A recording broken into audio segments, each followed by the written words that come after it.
Assalamualaikum warahmatullahi wabarakatuh. Perkenalkan, nama saya Alfia Rahma Safitri, biasa dipanggil Alfia, dari kelas 11 IPS 1. Di video kali ini saya akan memberikan contoh teks eksplanasi sosial berjudul Kesehatan Mental. Kesehatan mental termasuk salah satu masalah sosial yang dihadapi oleh masyarakat di dunia. Di Indonesia saja, kesehatan mental termasuk kasus yang sering ditemui. Kesehatan mental adalah kondisi seseorang yang berkaitan dengan penyesuaian diri yang aktif dalam menghadapi dan mengatasi masalah dengan mempertahankan stabilitas diri, juga ketika berhadapan dengan kondisi baru, serta memiliki penilaian nyata baik tentang kehidupan maupun keadaan diri sendiri. Kesehatan mental dipengaruhi oleh dua faktor, yaitu faktor internal dan faktor eksternal. Untuk faktor internalnya, yaitu berpikir positif dan optimis. Berpikir positif biasanya dapat menghindarkan orang dari salah paham, apalagi orang yang sering terkena ejekan. Optimis ini bertujuan untuk mencegah berbagai macam penyakit mental. Dalam kasus kesehatan mental, anak-anak lebih rentan terkena penyakit mental yang disebabkan oleh orang tua, teman sekolah, ataupun orang di sekitarnya. Akan tetapi, bukan berarti kalangan anak-anak saja yang mudah terkena penyakit mental, melainkan seluruh kalangan masyarakat baik tua maupun muda. Ada faktor internal, ada pula faktor eksternal. Faktor eksternalnya adalah dukungan dari keluarga, teman, dan orang sekitar. Dukungan diperlukan agar seseorang tidak mudah terkena penyakit mental. Penyakit mental merupakan penyakit yang berakibat ketika mental seseorang menjadi lemah atau bisa disebut keterbelakangan mental.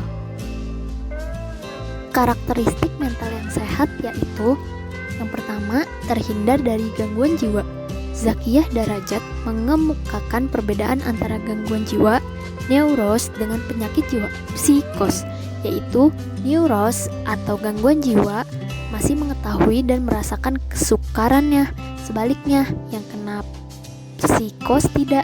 Neuros kepribadiannya tidak jauh dari realitas dan masih hidup dalam alam kenyataan pada umumnya. Sedangkan yang kena psikos kepribadiannya dari segala segi, tanggapan, perasaan atau emosi, dan dorongan-dorongan sangat terganggu. Tidak ada integritas dan ia hidup jauh dari alam kenyataan. Yang kedua, dapat menyesuaikan diri. Penyesuaian diri, self-adjustment, merupakan proses untuk memperoleh atau memenuhi kebutuhan, needs satisfaction, dan mengatasi stres, konflik, frustasi, serta masalah-masalah tertentu dengan cara-cara tertentu. Seseorang dapat dikatakan memiliki penyesuaian diri yang normal apabila dia mampu memenuhi kebutuhan dan mengatasi masalahnya secara wajar, tidak merugikan diri sendiri dan lingkungannya, serta sesuai dengan norma agama. Yang ketiga, memanfaatkan potensi semaksimal mungkin. Individu yang sehat mentalnya adalah yang mampu memanfaatkan potensi yang dimilikinya dalam kegiatan-kegiatan yang positif dan konstruktif bagi pengembangan kualitas dirinya. Pemanfaatan itu seperti dalam kegiatan belajar di rumah, di sekolah, atau di lingkungan masyarakat, bekerja, berorganisasi, pengembangan hobi, dan berolahraga. Yang keempat, tercapai kebahagiaan pribadi dan orang lain. Orang yang sehat mentalnya menampilkan perilaku atau respon terhadap situasi dalam memenuhi kebutuhannya, memberikan dampak yang positif bagi dirinya maupun orang lain. Dia mempunyai prinsip bahwa tidak mengorbankan hak orang lain demi kepentingan dirinya sendiri di atas kerugian orang lain. Segala aktivitasnya ditunjukkan untuk mencapai kebahagiaan bersama. Dari penjelasan teks tersebut, disimpulkan bahwa kesehatan mental perlu dipelajari agar tidak berdampak buruk bagi kita dan lingkungan.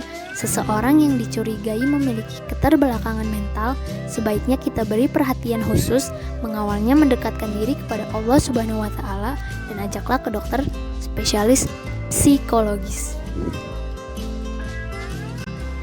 Mungkin cukup sekian yang dapat saya sampaikan, kurang dan lebihnya mohon maaf. Wassalamualaikum warahmatullahi wabarakatuh.